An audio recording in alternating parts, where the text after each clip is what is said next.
Today we're going to take a look at the Breitling Superavenger BlackSteel. This is a limited edition watch. It was released in 2009, of which there are only 3,000 examples. It's an automatic chronograph watch, and as usual, we'll just jump right into the specs. Case diameter is 48 millimeters, lug width is 24, lug to lug 57. It's a chronograph watch. As you can see, the three subdials. Subdial at 12 measures elapsed minutes up to 30. Subdial at 9 is the continually running seconds hand, and the subdial at 6 measures elapsed time up to elapsed hours up to 12 hours. Let's take a closer look at everything. We just pan in a bit. You can also see a red inner scale here, and what that does is to measure the elapsed time in 1/100th of a minute. See that red scale inside. Also like you to point out that there's a calendar window here. I'll show you that a little bit more clearly in a minute. As far as operating the chronograph is pretty standard. You start the chronograph by pushing the button at 2, like so. And you stop it by pushing it again. Reset is done by pushing the button at 4. Now, how do you operate the watch? It's pretty standard, but for those of you who don't know, everything is done via the crown. This is a screw down crown, and basically you have to unscrew it. You hear that click? First position, I call it first position, is winding. I have to say it winds pretty smoothly. Second position out is the calendar setting mode. Just zoom in a bit so you can see me advancing the calendar.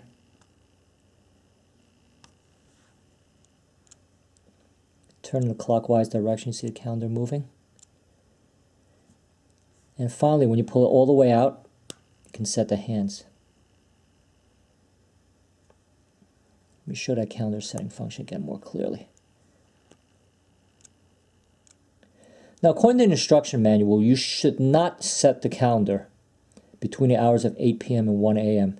If you do so, you risk damaging the calendar mechanism. So that's something that you guys should know. Now, once you're done, just push it back in and you screw it back down. This watch has a water resistance rating of 300 meters, or about 1,000 feet, thanks to the screw down crown and the screw down case back. This is what the case back looks like. Pan a little bit, you can see all the details. You can see edition limitée. This is number 1690 of 3000.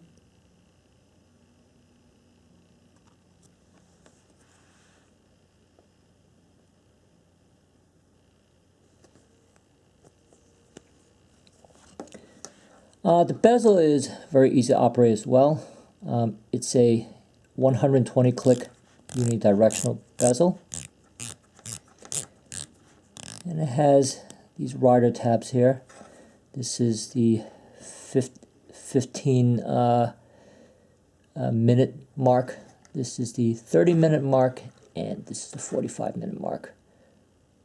For those of you who don't know how to use this, basically if you want to measure elapsed time without using the chronograph,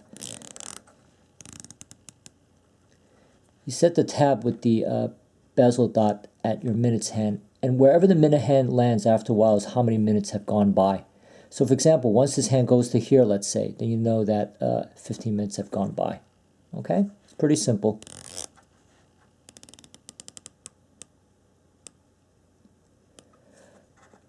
Now, the crystal is a sapphire crystal, and as you can see with that, by that bluish tinge, has an AR or anti-reflective coating on it, so it makes the watch dial very, very clear. Okay? Now let's talk a little bit about why this is called black steel. It's a carbon nitride coating. I'm not sure exactly what that is, but aside from giving this very nice looking matte black finish, it makes the watch a little bit more resistant to scratching. Personally, because it's such a big watch, I've knocked this into the walls in my house more than a few times. You know, I'm kind of clumsy, so basically my wrist is constantly knocking this watch into doors and things. And so far, it hasn't really suffered any big scratches as far as I know. The only scratches I see are the ones between the lugs. Sometimes I use this, I want to change the strap, and maybe I wind up scratching the lugs in between. But otherwise, it's not very noticeable.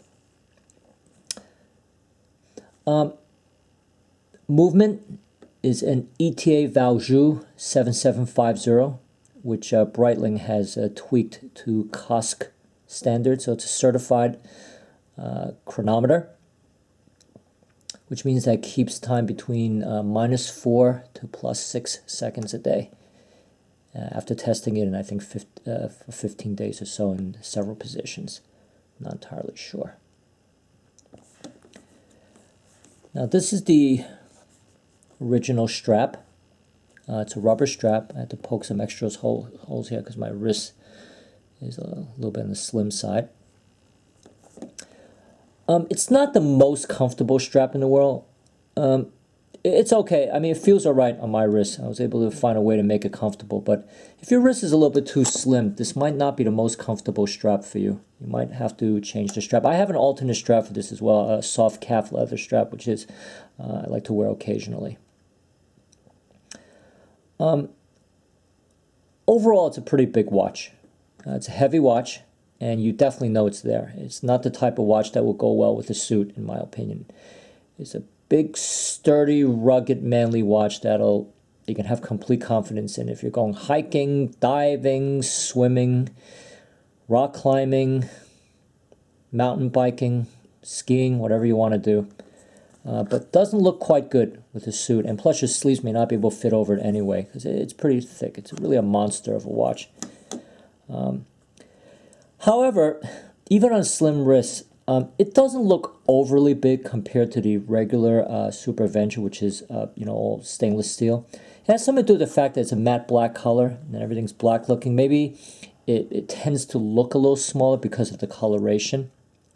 So it's doable, and it looks okay if you're wearing it with the right clothes. Like I said, outdoorsy type clothes. Okay. Overall, it's a very, very nice watch, very legible, very easy to operate, because once again, everything is quite large.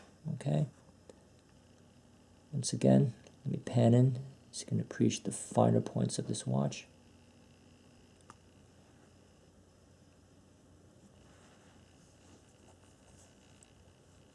Also wanted to mention the power reserve on this watch is 42 hours or so.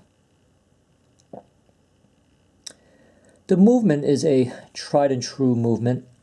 Although it's an ETA movement, it's been around a long time.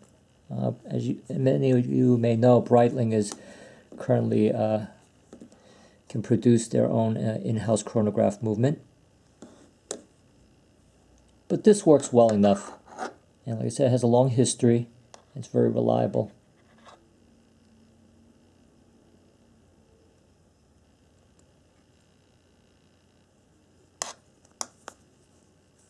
As a bit of trivia, I believe that the head of this watch alone is about 154 grams. So that's pretty heavy. Now, the only part of this watch, obviously, that doesn't have that carbon nitride coating is the back, which is fine. You can see all the writing here. This is my first and only Breitling. In spite of the fact that the Navitimer is Breitling's most iconic watch, from what I understand, the Superavenger watch is the best-selling Breitling. Okay, I hope you enjoyed my review, and I'll see you next time. Thanks for tuning in. Bye.